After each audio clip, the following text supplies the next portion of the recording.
When people enter the Indian Police Service, the IPS, they are starry-eyed and they have Singham-like idealism in mind. But as days roll by and they become part of the system, their idealism waxes and wanes. And the first sign of this is when the officer begins to think in terms of what his political boss wants rather than what the law demands. My first rendezvous with a politician was way back in August 2004. I was in my first independent charge as the police head of any district. I was posted in Dharwad district. I was just a month old in that post. The local court had issued a non-bailable warrant against the then Chief Minister of Madhya Pradesh. Executing non-bailable warrant meant arresting her. Eventually, this incident led her to resign from the post of Chief Minister. But for me, trust me, though this incident involved a person as high profile as the Chief Minister of a state, this has been the easiest to challenge till date. In India, we have a deep-rooted menace of VIP culture. The VIPs, particularly the politicians, are given special treatment of various kinds, one such being policemen given as gunmen to politicians. Now, in most of the situations, even when there is no real threat, gunmen are given as status symbols, and the more the gunmen,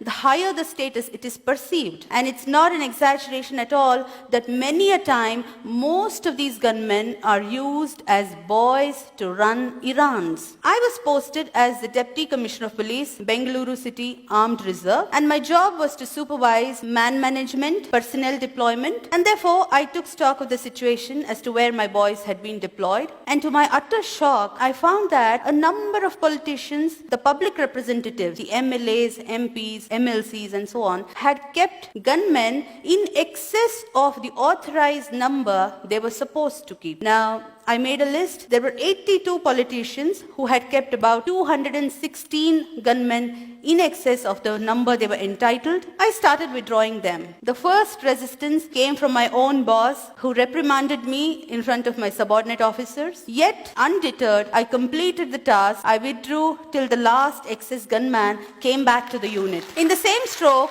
I also withdrew 8 brand new SUVs kept by the then ex-Chief Minister of Karnataka. The man had stepped down from the post of Chief Minister, yet the vehicles had continued to be with him. I withdrew the vehicles, but I often wondered why my predecessors had not acted. What prevented them from setting things right? I later learned that these are called the dirty jobs. They are unpleasant tasks, inviting the wrath of the politicians, and nobody wants to do them. Not very long ago, I was posted as DIG Prisons, Bengaluru. I was there in that post for barely 17 working days, barring all the Sundays and holidays. And during that time, I witnessed similar special treatment being given to a convict. This convict was very powerful. She had been the close aide of the ex-Chief Minister of Tamil Nadu who died recently. The convict herself was slated to be the Chief Minister some time ago in that state. Now, the Supreme Court had convicted her under Corruption Act for possessing disproportionate assets beyond her known sources of income. Flouting the Honorable Supreme Court's orders, the jail officials had given special facilities to her as quid pro quo. So I reported this irregularity.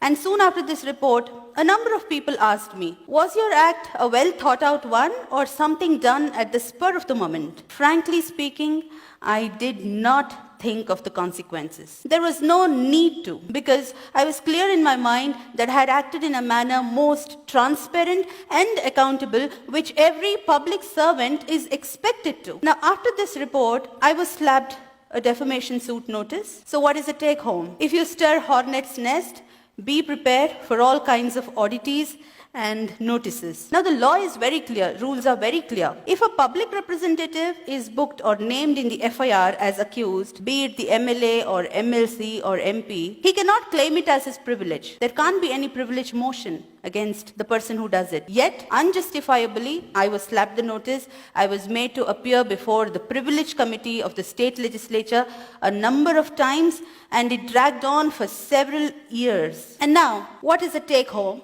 what is the lesson that the politician is driving home in this? He is trying to teach the lesson to a bureaucrat. If you take me head on, this is what is going to be meted out to you. He is creating a fear psychosis in the mind of not just that particular individual bureaucrat, but in the whole clan of bureaucrats. And if the bureaucrats gets scared and succumbs, the politician succeeds in his purpose. Trust me, not many officers are willing to face such notices, because for acts done in official capacity, these kind of notices create a lot of personal discomfiture. They take away personal time, energy, peace of mind, and of course money if you have to fight it out in the court of law, and therefore nobody wants to face them. But in my personal opinion, just like every occupation has its own occupational hazards, these notices, be it the privilege notice or the contempt notice or any other kind of notice, defamation notice, whichever, they are the occupational hazards which have to be faced boldly by the bureaucrat. Now, coming to the challenges that I faced as a woman in male-dominated police force, the peril is that the woman officer could be ignored, taken for granted, taken lightly. Her instructions can be thrown to air at times. I had one such shocking experience in Gadag district. In 2008, I was heading Gadag district police force. There was a powerful politician who had been a minister earlier. He addressed a gathering of his followers and made an inciting speech that made his followers to set ablaze on fire 3 government buses soon after his speech. Now, government buses mean public property bought out of taxpayers' money. I instructed my subordinate, the second in command of the rank of DYSP, to arrest the politician as he was prima facie guilty of abetment of the offense, and there was videographed evidence of his speech. Now, to my utter shock, not only my subordinate resisted, refused, but also kept on arguing relentlessly and kept lying to me that the politician had already left the town. I too did not budge. I had reached the police station in the morning and I kept sitting throughout the day. So it became evening, it became night. The clock struck 9 at night, 9:15, 9:30, 10. And finally, when the police staff saw that I'm not budging out, they somehow managed to get the politician to the police station. And then I instructed the station house officer of the police station to carry on the arrest procedures legally and to hand him over to the judicial custody, which was carried out. Now, upon the subordinate who had been lying to me, I took upon an inquiry and found that he was in constant touch with that politician over phone, though he had been lying to me that he was nowhere to be found. To this effect, I sent a report against the subordinate, the DSP, to the government as well as the Election Commission of India, because by that time election machinery was in place, and the government suspended him and he remained in suspension for more than a year. Now, challenges therefore are manifold, yet if the officer is willing to take risks, if the officer has nothing to hide, if he is clear in mind that he has acted lawfully and is fair, if he does not cling on to politicians for